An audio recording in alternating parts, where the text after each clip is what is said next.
Hello class, so this lecture is going to be over topic 1, Reconstruction. So for our next unit we combine topic 1 and 2 together because they're kind of related. It's all about like a changing America. Reconstruction is kind of the first part we're going to do. As you can see, it goes from 1865 to 1877.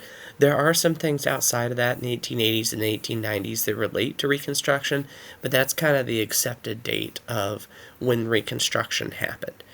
So what we want to do, we want to understand kind of the background behind Reconstruction, why it was necessary. We want to look at the different plans for Reconstruction.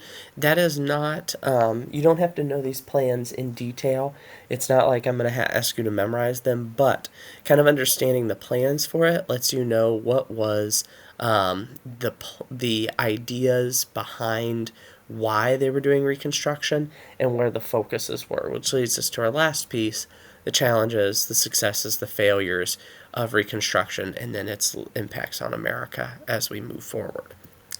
So the vocab, a lot of this is going to be included in other pieces of the lesson, so I'm not going to spend a ton of time on this. One of the most important ones, though, is the freedmen.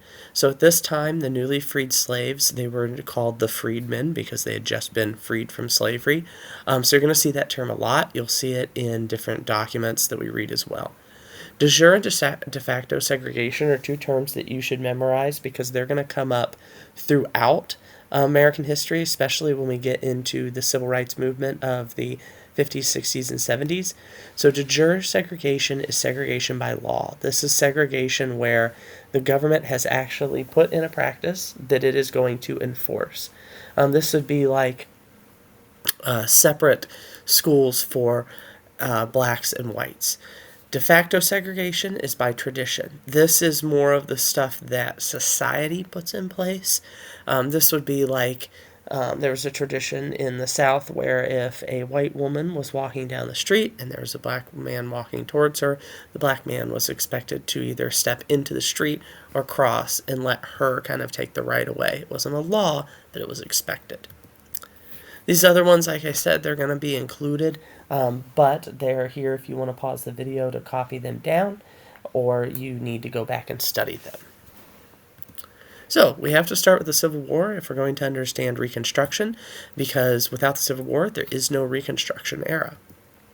So the Civil War lasts from 1861 to 1865. One of the most destructive wars, probably the most in American history. Over 600,000 Americans died in that war, more than any other war that America has been in. It's between the United States of America, made up of mostly the northern states of the Union, and then it is going to be against the Confederate States, made up of the southern states in the Union, with some neutral states like Kentucky and Maryland technically in between.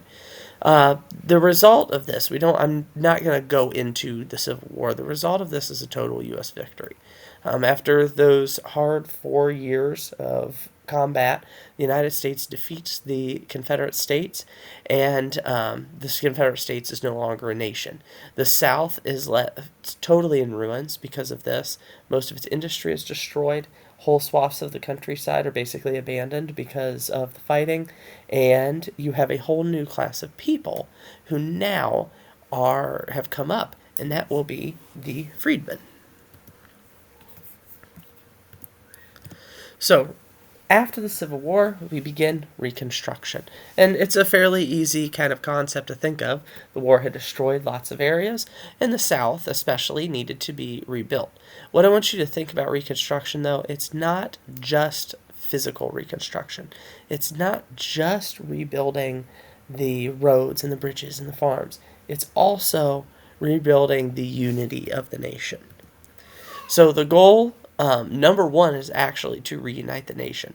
There's a lot of hatred between the South and the North because they had just fought a very bloody 4-year war. Lots of people had died on both sides. So they want to heal the hatred between the two. The other goal is to reintegrate the South into the United States again. Bring the states back into the United States, make it so they can vote, make it so they can have representation in Congress. Next, there's a goal to rebuild the South's economy. Like I said, the South's economy had been absolutely devastated by the war. Farms, railroads, Bridges, roads had been pretty much destroyed. So there's this goal of kind of get the South back on its feet again.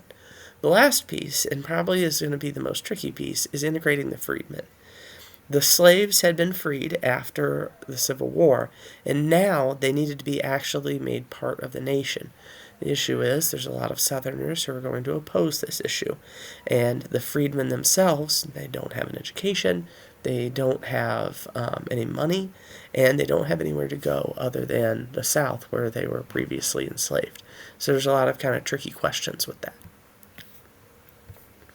So our first plan was Abraham Lincoln's plan, and he says that the South never actually left the United States, that the Confederate States was an illegal government, and it didn't really matter that they declared independence. They were still part of the United States. So he comes up with what's called the 10% plan. And he says that any state that became a Confederate state could re-enter the United States if 10% of the voters pledged allegiance to the United States. It's a very lenient plan.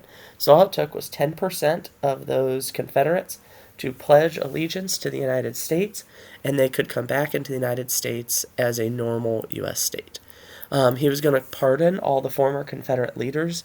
He kind of thought it was like time to heal the nation, get over the Civil War, move past it.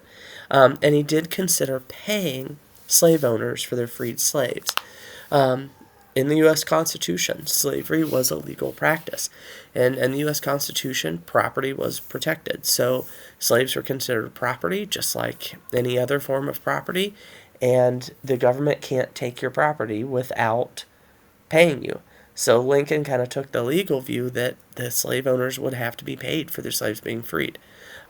He did not guarantee the freedmen, so the freed slaves, social and political equality. There was because Lincoln was assassinated, nobody's sure what his plan was really for that.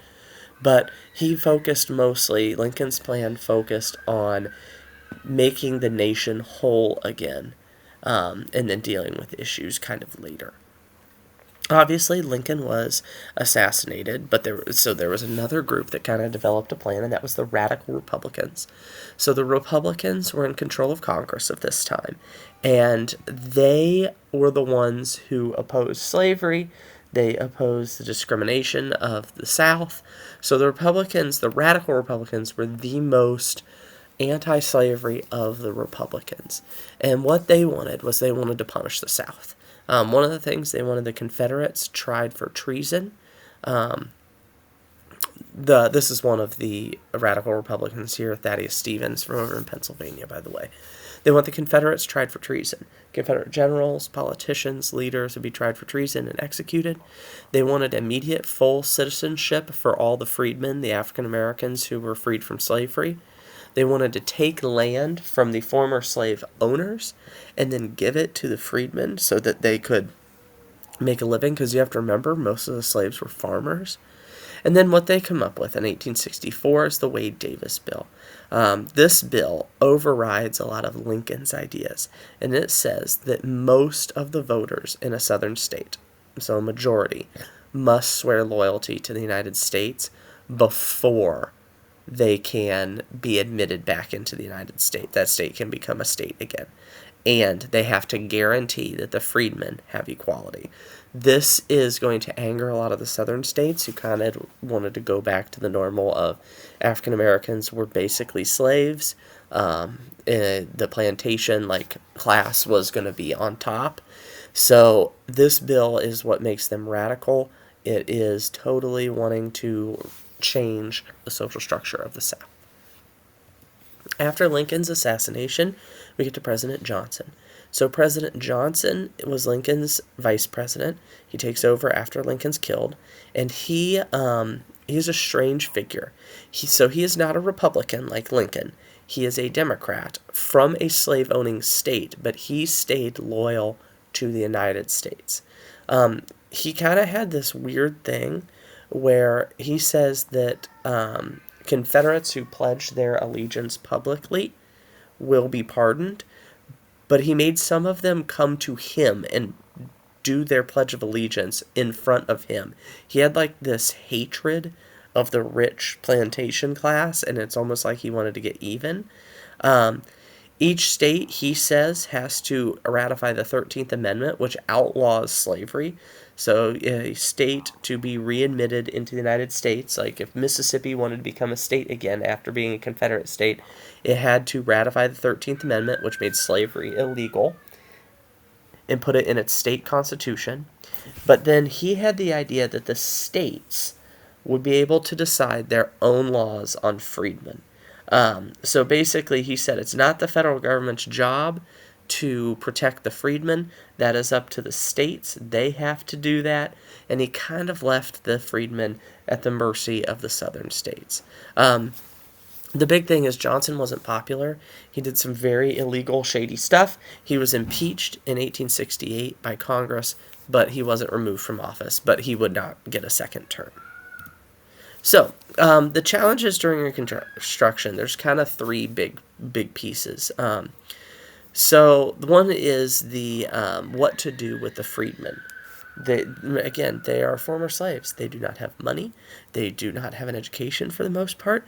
They are hated by the southern white population.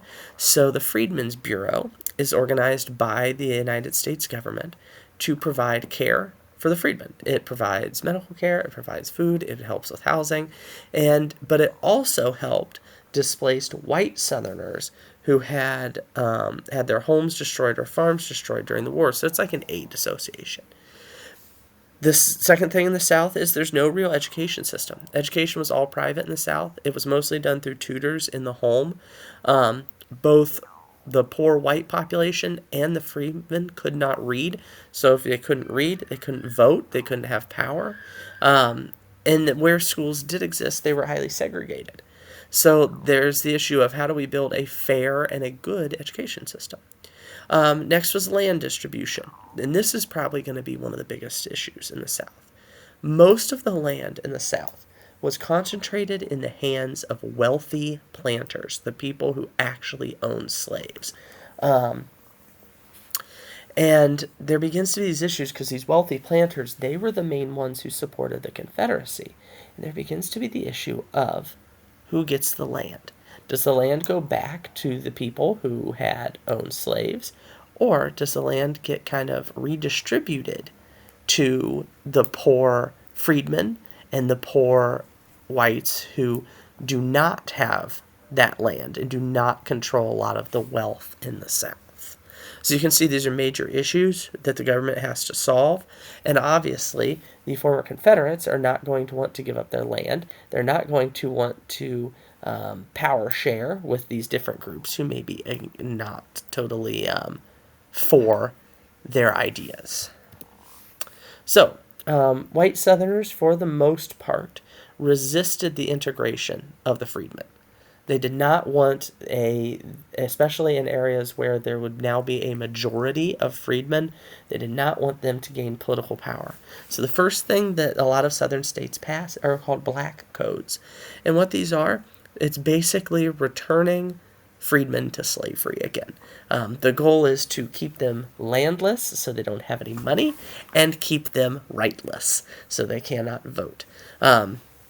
Some of the examples, if a freedman did not have a job, they could actually be arrested. It's basically slavery. They had to have a job. They had to be employed. They could not travel on their own. They had to get a pass from their employer saying it was okay for them to travel to like the next town over or something like that. And some of the states were even so strict that the freedmen were required to work on their former plantations where they were enslaved. They just technically weren't slaves anymore. They were just required to work there.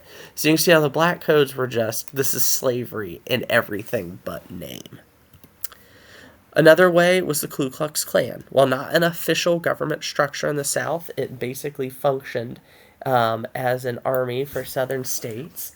The goal was to stop freedmen from voting. That was the only thing that the Klan did. They would suppress voting.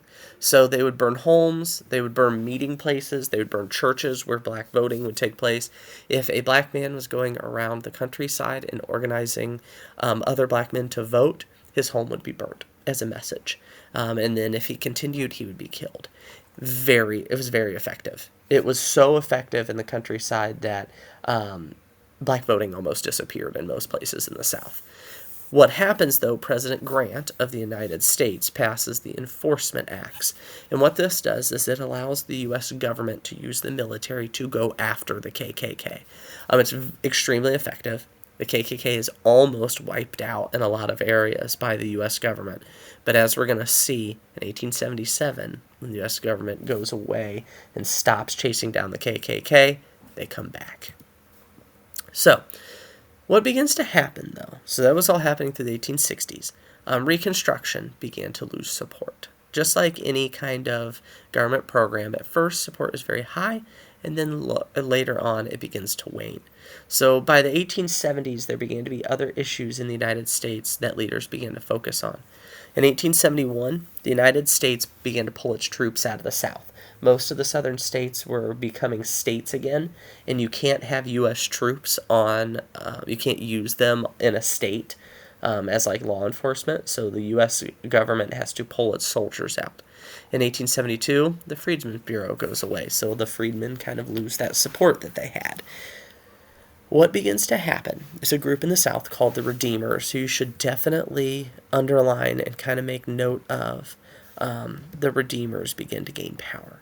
The Redeemers are basically Southern whites, mostly former Confederates. There's rich plantation owners, and they want to redeem the South. They want to bring the South back. And by that, they mean bring their class back into power. So, by the 1870s, most Southern states are in control of former Confederates again. The same people who ruled it before the Civil War now rule it after the Civil War. So you see kind of a return to those old governments. If you look, all right, over at this picture, what this is supposed to be is it's two white supremacist groups, the KKK, and I want to say this is the White League, standing over a freedman family. When the U.S. troops left, it's like the freedmen were no longer protected. The Redeemers are able to get power, and the South is basically going back to how it was pre-Civil War. So, Reconstruction was not all bad. There were a lot of successes, actually. There were some critical failures, but there were some really, really good things that happened as well. Number one is the 13th Amendment. Slavery was abolished in the United States. So the 13th Amendment makes slavery completely illegal in the United States and gets rid of it forever. The 14th Amendment granted citizenship to all freedmen. That's another big one. So all freedmen were formally considered citizens of the United States. They were protected. And that's the equal protection under the law, that the 14th Amendment has, that everybody in the United States is protected under the law equally. The 15th Amendment then grants African American men the right to vote. Ladies, you have to wait a little while longer, but men get the right to vote through the 15th Amendment. The Civil Rights Act of 1875. I told you we'd go a little into the 1870s. This gave African American men, it guaranteed them the right to vote and the right to use public facilities. We'll see that in the South, even though these laws are on the books, they are not really enforced. They are challenged in the South. But the federal government at least passes these laws, so there's somewhere for civil rights groups to start building on and challenging a lot of the segregation. The last piece, the physical piece, I guess you could say, is the southern states are readmitted into the United States. It's not like the South became occupied by the U.S. government for the next 100 years. Southern states are readmitted, they get to vote in Congress, they're U.S. citizens again, and they can begin rebuilding their economies. The negatives. The biggest negative was the Redeemers. The Redeemers' return to power completely changes race relations in the United States, especially in the South, for the next 100 years. They restrict African American voting immediately. That's the big thing, because if the African Americans, if the freedmen can't vote, they can't gain power. So they put in poll taxes, Literacy tests and grandfather clauses. A poll tax is very simple. It's a tax on when you go to vote. It's actually been used throughout history as a way to pay for elections, but the South uses it as a way to keep freedmen and poor whites from voting. And what they do, they know they can't afford it. They don't have money, so they put a tax when you have to vote. A literacy test is very simple. You have to pass a written test to be able to vote, or a reading test or something like that to vote. Most freedmen cannot read, so they fail. They can't vote. And a grandfather clause says you have to have a grandfather who voted in an election before 1861. Well, most freedmen's grandfathers were slaves, and they cannot vote. So it's just to disqualify freedmen from voting and keep them kind of landless and powerless. The biggest thing that you should highlight is Jim Crow. Jim Crow becomes instituted. All that is segregation. It's the separation of blacks and whites in the United States. It becomes a law in most southern states to keep the two races separated and, again, keep the freedmen landless and rightless. A lot of issues also remain with land. So sharecropping, shared tenancy, tenant farming, it's basically where somebody rents land to farm it and then gives part of their harvest over to the landlord. These farmers remain desperately poor. They can never get ahead because they don't own their land. And that's the majority of the freedmen and the poor whites in the South as well. So there's like a Southern aristocracy of very wealthy planters who own the land and a lot of people who just work it. So the South is going to remain very poor all throughout most of the 19th and 20th century in the United States.